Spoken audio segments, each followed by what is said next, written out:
이로부터 모든 전공의들이 일제히 파업에 들어갔습니다. 의사의 일을 간호사가 일상적으로 대행하고 있고 의사들의 집단 행동은 더 확산되고 있습니다. 줄지어선 의사들이 차례로 입고 있던 흰 가운을 벗습니다.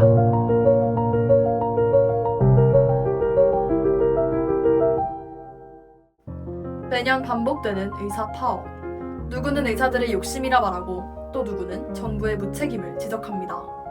하지만 질문해야 합니다. 왜 이 문제는 반복되는 걸까요? 왜 누구도 뿌리를 건드리지 않는 걸까요? 우리나라의 고등학생으로서 저희는 묻고 싶었습니다. 대한민국 의료 시스템은 지금 어디에서 고장나고 있는 걸까요?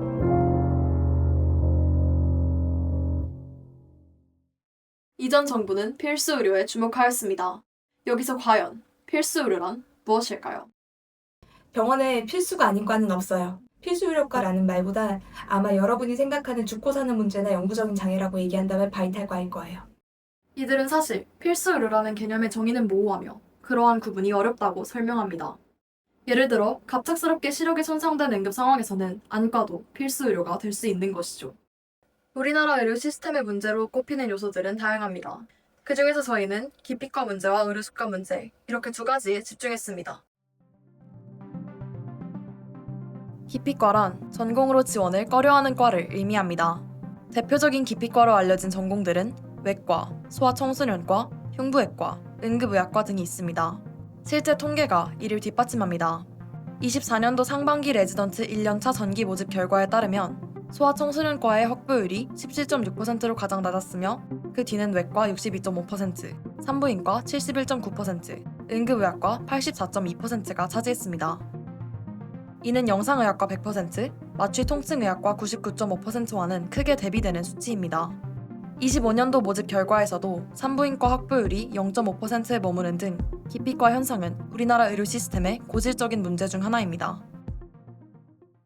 이 바이탈과 그리고 기피하는 과들은 기피하는 이유가 있어요. 이 기피하는 원인을 교정을 해주지 않으면 더 큰 문제로 남을 거고 진료를 받을 때 우리 역시도 피해를 볼 수 있게 됩니다.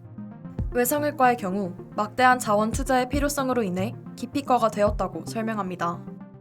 중증 환자, 응급 환자는 예측이 불가하고 수요가 산정이 안 돼. 그런데 이런 환자들을 잘 치료하기 위해서는 늘 365일 여러 명이, 한 명도 아니고 여러 명이 대기하고 준비하고 있어야 돼요. 국가의 투자와 정책적인 지원이 필요한 이런 건데 그렇지 못했던 게 지금 문제였던 것 같고 지원자들은 더 급감하고 악순환이 된 것 같아요. 지난 정부는 이러한 기피과 현상을 해결하기 위해 의사의 수를 늘리는 방안을 제안했습니다.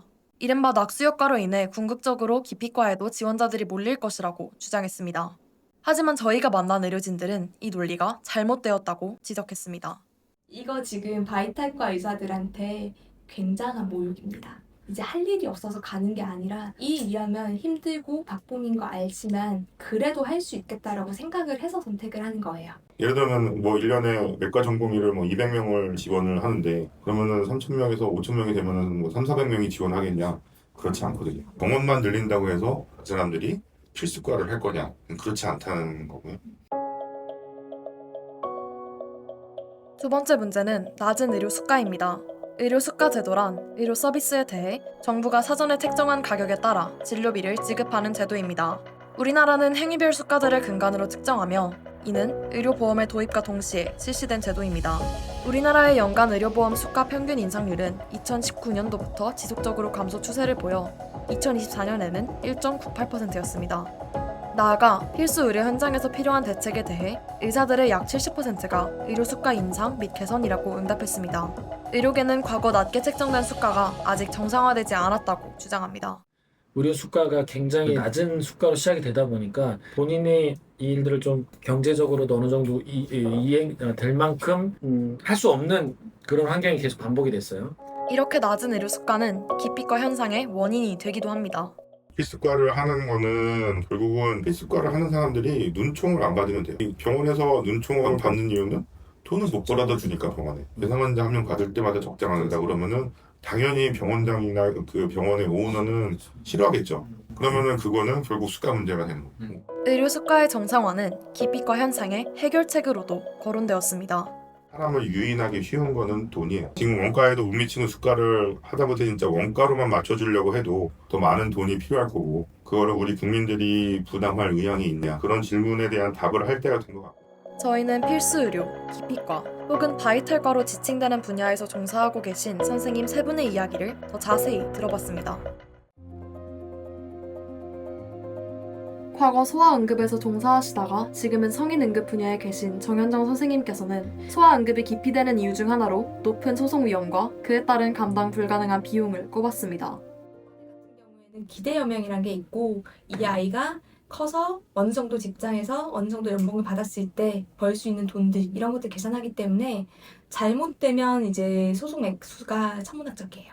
한 뭐 17억, 19억. 환자에게 일부러 해를 끼치려는 의사는 없습니다. 하지만 최선을 다한 결과가 소송과 인생을 흔드는 처벌로 돌아올 때 의사들은 억울함을 느낄 수밖에 없습니다. 저 얼마 전에 기도 이물 여기 목에 걸린 애기 재워가지고 기도사관 요거 후두경으로 들어서 이렇게 빼내준 적이 있거든요. 만약에 이 친구가 바로 이물이 보이지 않고 이물 제가 빼지 못하고 죽었다면 저 한 이제 20번 물어냈겠죠? 저도 밑에 제자들이 있는데 정말 잘할 것 같은데 이거 할래 못 고시겠는 거예요. 내가 얘 인생을 책임져 줄 수가 없는데. 성공률이 90%가 넘는 수술도 실패한 한 가지 사례로 의사들에게 모든 책임을 묻는 판결로 인해 진료 범위가 축소되기도 하였습니다. 쉬운 병인데. 그래서 진단은 해줄 수 있는데 치료는 못한다 하고 진료 범위가 축소됐고 저도 그렇게 배운 거 못 써먹게 진료를 못하고 있었고 환자는 이게 어려운 병도 아닌데 큰 병원, 더 큰 병원에 가야 해요. 안 하면 죄가 안 돼요. 결국 피해는 환자들이 보게 되기 때문에 이 의정 갈등이 조속히 해결되었으면 좋겠다는 생각이 듭니다. 이런 소송 리스크에 불구하고도 응급의학과 의사가 꾸준히 존재해왔던 이유는 소위 말하는 매니아층 덕분입니다. 응급의학과를 실제로 하고 싶어서 오는 사람들은 고작 낙수효과로 들어온 것이 아니라는 것이죠. 즉, 인원을 늘려봤자 기피과에 지원하는 전공의의 수는 크게 달라지지 않을 것입니다. 다음은 국군외상센터에서 종사하시는 김영환 선생님의 이야기를 들어봤습니다. 우리가 돈이 없지 가오가 없냐 그런 느낌으로 하는 사람들이에요. 그리고 실제로 외과 전공의를 하는 사람이 뭐 지원자가 적다 했지만 어느 정도 수준은 계속 매년 외과 전공의를 지원하는 선생님들이 있었거든요. 그럼 예를 들어서 나는 피부과를 하고 싶어, 안과를 하고 싶어 뭐 이런 사람들이 피부과, 안과 경쟁이 하나 떨어졌으니까 외과는 하지 뭐 이러지 않아요. 그런 사람들은 재수, 삼수를 해서라도 피부과, 안과를 가요. 애초에 낙수라는 것이 존재하지 않았던 상황에서 낙수 효과를 기대하는 것은 비합리적이라 느껴집니다. 정원을 늘리는 제안은 원인을 파악하지 못한 상태에서 해법을 주장하는 셈이죠. 마지막으로 지방의료의 붕괴와 지속되는 악순환에 대해 아주대학교 병원 정경환 선생님의 이야기를 들어보았습니다. 분명히 의료적인 문제하고도 결부가 되지만 더 근원적인 거는 우리나라의 사회적인 문제라고 생각을 해요. 사람들이 잘 살고 싶어하지 않는 지방에서의 의료 붕괴는 부족한 의사 공급과 높은 사회적 비용에 따라 일어나는 자연스러운 현상이라 볼 수 있습니다. KTX의 이용으로 지방 거주민들도 수도권의 의료시설을 이용할 수 있다는 주장도 있지만 1분 1초가 중요한 필수 의료에서는 결코 해결책이 될 수 없습니다. 왜냐 당장 부산에서 교통사고가 나서 중증 환자 지금 시간을 뭐 몇 분 사이에도 환자 죽을 수 있는 상황에 서울에 올 수가 없겠죠. 그래 많이 죽어나오고 있어요. 그러니까 KTX, SRT 그것도 있고 해서 오게 됐는데 그러니까 이것도 악순환의 고리에 들어간 거예요. 지방 의료는 더 무너지고 찾는 자들이 없으면 더 무너지고 그러면 의사들도 더 안 가게 되고 근데 그 진료의 질이 크게 다르지 않거든요. 1분 1초가 사람의 생사를 가르는 응급 환자들에게 지방 의료 붕괴는 무시할 수 없는 문제입니다. 조금만 더 빨리 했으면 살 환자들이 많아. 우리나라에 1년에 외상 환자가 응급으로 기관에 가서 체크가 된 환자만 측정해도 한 10,000명 이상이 사망하는 것 같거든. 10,000명 정도. 그 10,000명 중에 5,000명은 살 수 있는데 죽은 거야, 최소. 하지만 현실에서는 소수의 목소리를 듣고 반영해줄 사람들이 부족하기 때문에 의료 시스템은 악순환에 빠질 수밖에 없습니다. 표가 안 되는 거지. 여러 명이 그러면 같이 일을 해주면 되는데 한 명이 빠지면 더 어려워지는 거 자꾸 이게 악순환되다 보니까 더 기피하는 인력들이 줄어들게 되는 거고 국민들 입장에서도 이게 뭐 중요하다고는 하는데 사실 자기 일은 아닌 거야. 정작 당하는 사람들은 힘이 없거나 잘못해서 사망하고 나면 죽은 자는 말이 없는 거야. 정치인들뿐만 아니라 직접 투표를 하는 시민들 역시 보험 재정 부담으로 인해 소수의 목소리에 공감하지 못합니다. 그리고 몰라. 정치가들은 이름도 없이 죽어간 사람들은 관심이 없고 또 사회적 약자들 얘기는 크게 듣지 않죠. 표가 안 되니까. 그런 것들이 좀 문제인 것 같아요. 3명의 의료인들이 전하는 목소리는 달랐지만 결국 일관된 내용을 담고 있습니다. 소통의 활성화, 인식의 변화, 그리고 이를 통한 시스템 개혁.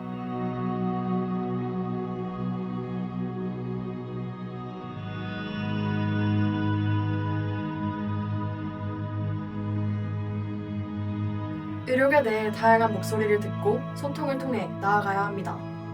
정치권에서든 우리나라에서 뭔가 이슈를 삼아서 변화를 이끌어내고 할 만한 어떤 그 과정으로 가려면 매스컴에 한 2달 이상은 계속 꾸준히 나와야 될 정도여야 된대요. 한 달쯤 조금 이슈되다가 잊혀지는 것 같아요.